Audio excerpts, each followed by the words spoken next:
देशमुख कोणतरी 55 दिवस झाले आझाद मैदानावर उपोषणाला बसलाय. कोण देशमुख का कोणतरी हा बसलाय ना. पाणी सुटलं. पाणीच नाही तर काय सोडता.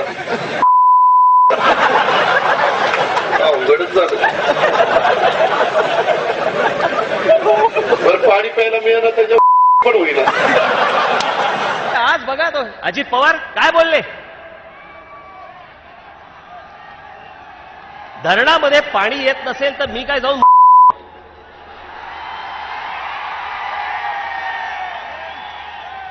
अजित पवार याच्या पुढे महाराष्ट्रातनं तुम्हाला मत नाही मिळणार, तुम्हाला मिळेल याच्या पुढे.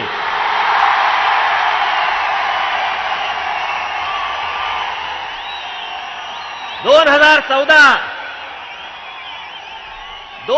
चौदाला तुम्हाला सगळ्यांना सांगून ठेवतो, अजित पवारांना सांगतो की हा महाराष्ट्र तुमच्यावरती असा काही त्याच्यानंतर जे वाद जाल तुम्ही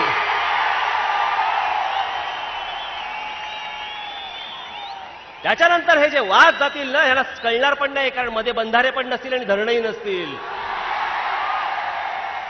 तेव्हा त्यांना कळेल अरेच्या आता तरी बंधारे बांधायला पाहिजे होते, आम्ही धरणं बांधायला पाहिजे होती, किमान हे महाराष्ट्र आम्ही कुठेतरी अडलो असतो. इतकी घाणेरडी भाषा करता तुम्ही. महाराष्ट्रामध्ये लोड शेडिंग मध्ये चालू आहे, त्याच्यामुळे म्हणे मुलं पैदा होत आहेत. हे तुमचे राज्यकर्ते, हे या महाराष्ट्राचे राज्यकर्ते म्हणे लोड शेडिंग चालू आहे म्हणून म्हणे मुलं पैदा होत आहेत. अहो तुमचं लोड शेडिंग शिवाय चालू आहे ना, पण त्याचं काय.